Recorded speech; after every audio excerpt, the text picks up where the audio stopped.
आपकी अम्मा की कॉल आई हुई थी आपको एक दफा, या अब्बू की कॉल थी? अब्बू और अम्मी, हाँ मुझे किसी की कॉल थी और आप जिस तरह से बात कर रहे थे मुझे लगा कोई गर्लफ्रेंड है, तो फिर मैं पीछे से बोलने लग गई चीजें अनकंफर्टेबल करने के लिए नहीं, कि हाँ उसामा मेरे लिए आज खाना लाए हो। अच्छा उसामा अब ना छेड़ो। अम्मी और अब्बू मुझे सेट पे अक्सर कॉल कर लेते हैं and it was your father I think. और मैं फिर शर्म से डूब मरी कि मैंने क्या, क्योंकि मैं सेट पे अगर बात करता हूँ तो अम्मी अब्बू के अलावा कभी भी फ़ोन यूज़ नहीं करता मैं सेट पे। मुझे लगता है काफ़ी लोग यूज़ करते होंगे फ़ोन सेट पे, लेकिन मैं बिल्कुल नहीं यूज़ करता। मैंने यासिर भाई को बहुत तंग किया घर में, मैं थोड़ी सी गुम थी घर में, थोड़ी सी स्पेस्ड आउट। थोड़ी सी। कभी आपको किसी ने बताया कि लाला से शक्ल मिलती है? अच्छा, शुरू में जब मैं कराची आया था तो बहुत से लोग मुझे देख के ऐसे कहते थे, मैं उस पर खुश हो जाता था। काफी शक्ल मिलती है माशाल्लाह। लेकिन वो भी हमारे शो पे आए थे। लेकिन मैं कभी मिला नहीं उनसे। कहीं मिले नहीं, चले मैं इंशाल्लाह कभी मिलूंगा तो उनसे पूछूंगा। तो सामा, एक्टिंग की सबसे मुश्किल चीज़ क्या है जो आपको लगती हो? मुझे जो लगा, मैं एक टेलीफिल्म कर रहा था, महरीन जबा के साथ एक सीरीज़ कर रहा था और मेरी शूट थी नेक्स्ट डे और उसमें सारे लोग थे, भानिया, आसिम वगैरह, सबकी डेट थी और मेरे मामू की डेथ हो गई थी। और मुझे उस टाइम पे एहसास हुआ कि मैं छोड़ के नहीं जा सकता था, क्योंकि आपके घर में जो मर्जी हो, आपकी किसी से लड़ाई हो, आपके जितने मर्जी मसले चल रहे हों, आप कभी भी ये नहीं कह सकते कि मुझे वापस जाना है, क्योंकि वो लोग आपके एक्सक्यूज़ नहीं सुनेंगे। मेरे पहले ड्रामे में मेरी मामू की डेथ हुई and I experienced the exact same thing. मैं जाना चाह रहा था लेकिन मैं नहीं जा सका। वो नेक्स्ट डे मैं चला गया था, एक दिन के लिए गया था बस। लेकिन ये मुझे पहले नहीं पता था। जब हम जॉब करते हैं तो हम कहते हैं अच्छा ठीक है यार, ले लेते हैं छुट्टियाँ 3-4 दिन के लिए। उस टाइम मुझे एहसास हुआ कि नहीं, दिस इज़ डिफरेंट। और ये इतना कोलैबोरेटिव काम है कि आप अगर मिस कर दें तो फिर काफ़ी लोगों के स्केड्यूल्स ऊपर नीचे होते हैं, उनकी जॉब्स इफेक्ट होती हैं। ऐसा ही है, ये बहुत रूथलेस है। और इसीलिए मुझे लगता है कि उस्मान मुख्तार इस्लामाबाद में काम करना प्रेफर करते हैं क्योंकि फैमिली वहाँ पर होती है। उनकी फैमिली वहाँ पे है। वो कराची में उन्होंने एक्सपीरियंस किया था लेकिन उनको फिर इसीलिए जाना पड़ा। तो मुझे लगता है कि सबसे करियर वाइज सबसे मुश्किल काम ये है कि अपनी फैमिली से दूर है, मूड स्विंग्स भी हैं, तो आपका अगर अच्छा सीन है तो आपको वो करना है, आप वो नहीं दिखा सकते उस चीज़ को, और आपको डांट भी पड़ सकती है इस चीज़ के ऊपर कि आपका मूड क्यों ख़राब है। मेरे साथ ये हुआ अभी है। और क्राफ्ट के बारे में क्या सबसे मुश्किल है? सबसे मुश्किल क्राफ्ट के बारे में मुझे ऐसे लगता है, अच्छा शुरू में जब मैं कर रहा था तो मैं ज़रा ज़्यादा मल्टीपल ड्रामास कर रहा था, तो फिर मुझे एहसास हुआ कि एक ड्रामा ही करते हैं, वन एट ए टाइम, वो ज़रा ज़्यादा आसान होता है। किसी और में आप कैरेक्टर कैरी करना वो सब कुछ ज़रा मुश्किल होता है। तो यहाँ पे आके अब ये हो गया कि अब मुझे लगता है कि इतना फील नहीं होता। अगर आपको मुश्किल पूछे तो मुझे नहीं लगता है कि एज सच मुश्किल होता है। इमोशंस को कैरी करना वो एक अलग चीज़ होती है जी। वो मुझे लगता है सभी एक्टर है तो कर ही रहे होते हैं। That's an interesting approach. Okay, well on that note हम एक छोटी सी ब्रेक ले रहे हैं। We'll be right back with Usama Khan.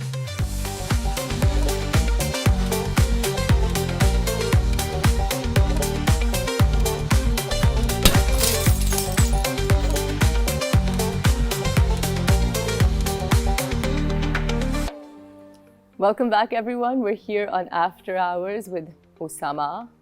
आपने भी एक फिल्म की, आपकी जो डेब्यू फिल्म है, बहुत मुबारक हो, नायाब। Thank you so with much. the very talented Yamuna Zaidi. अब वो एक फीमेल सेंट्रिक फिल्म है। It's a women, उसका जो बेसिक थीम है women's empowerment है। आपने क्या सोच के ये रोल लिया है? कोई बहुत सोच समझ के इसको साइन किया कि? अच्छा, मैं जिस शहर से हूँ ना, मैंने इसका जवाब दिया था कहीं और, शायद मिस हो गया, लोगों ने सुना ना हो। मैं जहाँ से हूँ वहाँ पे मैं देखता हूँ कि छोटे शहरों का सबसे बड़ा मसला क्या होता है। बड़े शहरों में, जब मैं कराची से गुजरांवाला से लाहौर गया तो मैंने सबसे पहले चीज़ क्या देखी कि ट्रैफिक है, सिग्नल पे लोग फंसे हुए हैं, गाड़ियाँ जा रही हैं, बच्चों को ड्रॉप करने जा रहे हैं। जब मैं कराची आया तो और मसरूफ़ ज़िंदगी, औरतें ड्राइव कर रही है, वुमेन एम्पावरमेंट ज़रा यहाँ पे आप शहरों में ज़रा ज़्यादा देखते हैं एज़ कम्पेयर टू गुजरांवाला। बड़े शहर लिबरल ज़्यादा होते हैं। तो गुजरांवाला में आप क्या देखते हैं? बच्चे चने लेने जा रहे हैं, दही लेने जा रहे हैं सुबह नाश्ते पे, लेकिन आप ओवरऑल नहीं देखते। मैं उस शहर से हूँ, मैं सबको कहता हूँ कि ऐसे नहीं होना चाहिए कि अगर बीवी के सर में दर्द भी हो रही है ना तो वो अपने शौहर को बताएगी, और अगर शौहर का मूड ख़राब है तो उसको हॉस्पिटल नहीं लेके जाएगा, जो कि ये एक हमारे बेसिक राइट्स तो है ना। आप तो बिल्कुल इंडिपेंडेंस छीन लेगी। हाँ, मतलब इतनी तो देनी चाहिए ना, कि देनी तो खैर मैं कहता हूँ देनी क्या बात होती है, उनकी अपना राइट है, बेसिक राइट है। तो मुझे ये, जब मैंने स्टोरी पढ़ी तो एक लड़की की कहानी थी जो कि कैसे बैकग्राउंड से आई थी, जिसके बाप ने भी उसको सपोर्ट किया, जिसके भाई ने भी उसको सपोर्ट किया। और मुझे लगता है कि मैं भी ऐसा भाई हूँ जो अपनी बहन को सपोर्ट करूँ, या मेरे अब्बू ऐसे बाप हैं जो अपने बच्चों को सपोर्ट करें या अपनी बेटियों को सपोर्ट करें। मतलब मेरे अब्बू ने हमेशा ये कहा है कि अगर बेटी ड्राइव करना चाहती है तो इट्स ओके करे, जॉब करना चाहती है तो औरतें पढ़े। मेरी बहनें दोनों पढ़ी, और इसलिए क्योंकि उन्होंने कहा कि जॉब करना चाहती करें। तो मुझे लगता है उस शहर का ये बहुत बड़े मसले हैं, और फ्यूचर में मुझे लगता है कि ये वाली चीज़ें मुझे ज़्यादा तंग करती हैं, और फ्यूचर में इसके लिए मुझे कुछ करना चाहिए। So आपका आप बहुत and this is also, I mean, हमारे नबी पाक सल्लल्लाहु अलैहि वसल्लम ने भी यही कहा ना कि you have to empower your women. Hazrat Khadija was such an empowered business woman, बच्चियों को पढ़ाओ।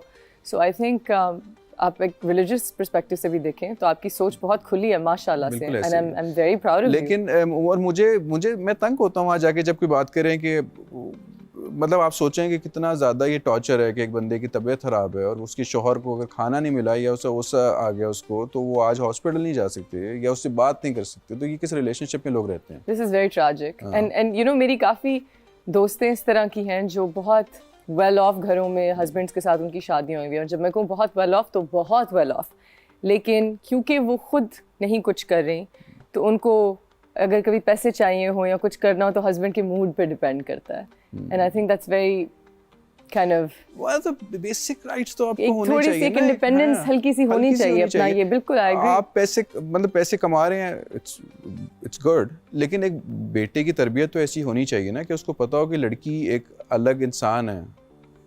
वो एक ऐसी चीज़ नहीं है कि आपकी प्रॉपर्टी थोड़ी है कि आप उसको अपने हिसाब से चलो। वो कहीं जाना चाह रही है, आना चाह रही है, it's okay. I agree. Wow. तो बस, तो मैं इसलिए मैं मूवी को भी इसलिए सपोर्ट किया था। So, अगर आपकी कोई गर्लफ्रेंड है तो वो तो बड़ी खुश होगी ये बात आपकी सुन के। है नहीं, लेकिन अगर होगी तो जरूर खुश किसके साथ फोन पे लगे होते थे सारा दिन? अम्मी अब्बू। झूठ। पता तो अब्बू से यू श्योर नहीं है? मैंने कुछ सुना था। सुना तो मैंने भी था। जो कोनों में छुप छुप के स्माइल के साथ बातें हो रही थी वो अब्बू के साथ हो रही थी। मैं गर्लफ्रेंड से क्यों बातें करूं? स्माइल कर रहे हो तो ये दांत निकल। अच्छा, स्नैपचैट क्योंकि डिलीट हो जाती है। अगर आपके हस्बैंड या बॉयफ्रेंड के साथ पास स्नैपचैट है ना, तो आप लोग जरा नजर रखें। ना करें। आप नजर रखें। आप खुद ही उनके स्ट्रीक्स बना लें, इससे पहले कोई और बना ले। हाँ? आप खुद ही स्ट्रीक्स बना लें उनके साथ, इससे पहले कोई और बना ले। आपको इस करियर में आए हुए 7 साल हो चुके हैं, और आपको कितना हुआ? मुझे 11 बशर मोमिन को 10 साल हो गए, तो मुझे 11 साल हो गए। यस, मैं भी छोटी हूँ, चुप करो। अच्छा, मैं कह रहा था कि आपने इस करियर में इस वक्त आप एक पीक पे पहुँच रहे हैं माशाल्लाह से, and it's only up from here. अब जो आप रोल्स में ज़्यादातर आ रहे हैं, देयर लीडिंग रोल्स, आपको यू नो वो वाली एक माइलेज जो एक मिलनी चाहिए, now you are finally getting it, जो कि हर कोई अपने ड्यूज पे करके इस पॉइंट पे पहुंचता है।